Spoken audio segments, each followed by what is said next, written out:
জিলা প্ৰশাসনৰ নীতি আলিত বন্ধ কৰক জিলা প্ৰশাসনৰ শিক্ষকৰ নীতি এই সংগ্ৰাম চলিছে আমাৰ ৰাইজ জাগিছে এই সংগ্ৰাম চলিছে লম্পটক গ্ৰেপ্তাৰ কৰক আমাৰ দাবী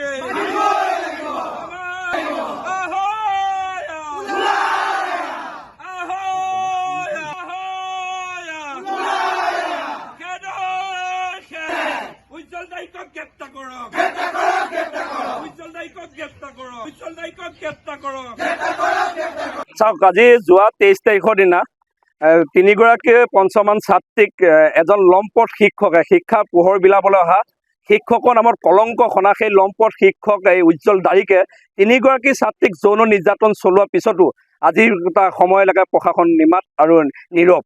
আমি তাৰ কাৰণে যি সদৌ শিৱসাগৰ জিলা অনুসূচিত ছাত্ৰ সন্থা গাঁওবাগী চব ক্ষোভিত হৈছোঁ। ইমান ডাঙৰ এটা ঘটনা, ইমান ডাঙৰ এটা কাণ্ড হৈ যোৱাৰ পিছতো, জঘন্য কাণ্ডৰ পিছতো আজিও কিয় নিমাত, আজিও কিয় উজ্জ্বল দাৰিকক গ্ৰেপ্তাৰ কৰিব পৰা নাই, তাক লৈ কিন্তু সকলো মানুহৰ মাজত প্ৰশ্ন উদয় হৈছে। আমি আজি দাবী জনাইছোঁ, 24 ঘণ্টা সময় দিছোঁ। 24 ঘণ্টাৰ সময়ৰ ভিতৰত যদি জিলা প্ৰশাসনে যদি সেই মাষ্টৰজনক যদি নিলম্বিত নকৰে, যদি সেই মাষ্টৰজনক যদি গ্ৰেপ্তাৰ নকৰে, তেন্তে ইয়াকে ভয়াৱহ এটা ৰূপ কিন্তু অনুসূচিত জাতিৰ পৰা কোনোদিনা কামনা কৰা নাছিল আৰু আজিও কামনা নকৰিব। আমি সেইকাৰণে আজি প্ৰতিবাদ কৰিছোঁ। সেইকাৰণে আমি আজি প্ৰতিবাদ কৰিছোঁ।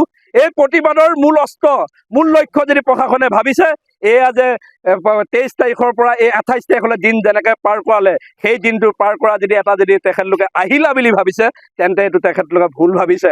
আমি ইয়াৰ পৰাই জনাই দিব বিচাৰিছোঁ, ইয়াৰ পৰা স্মাৰক পত্ৰ প্ৰদান কৰিম। তাত আমি 3টা দাবী তাত উল্লেখিত কৰিছোঁ। প্ৰথম কথাটো হ'ল 3গৰাকী ছাত্ৰীয়ে যৌন নিৰ্যাতন চলোৱা 3গৰাকী ছাত্ৰীক ন্যায় দিব লাগিব, প্ৰশাসনে ন্যায় দিব লাগিব।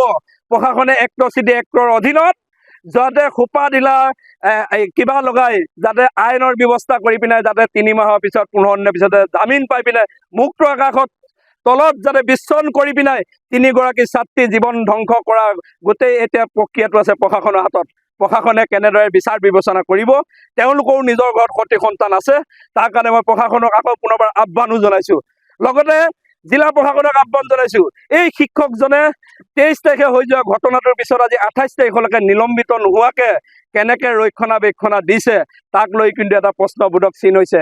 অতি শীঘ্ৰে নিলম্বন কৰাৰ ব্যৱস্থা কৰক আৰু যি 3গৰাকী ছাত্ৰী আছে সেই 3গৰাকী ছাত্ৰীক ন্যায় দিয়ক আৰু 24 ঘণ্টাৰ ভিতৰত এই কালপিত যিটো উজ্জ্বল দাৰিক, সেই কালপিতক কিন্তু গ্ৰেপ্তাৰ কৰা আমি দাবী জনাইছোঁ। যিকোনো খবৰৰ বাবে যোগাযোগ কৰক 7099017330 লগতে 7099017110 নম্বৰত।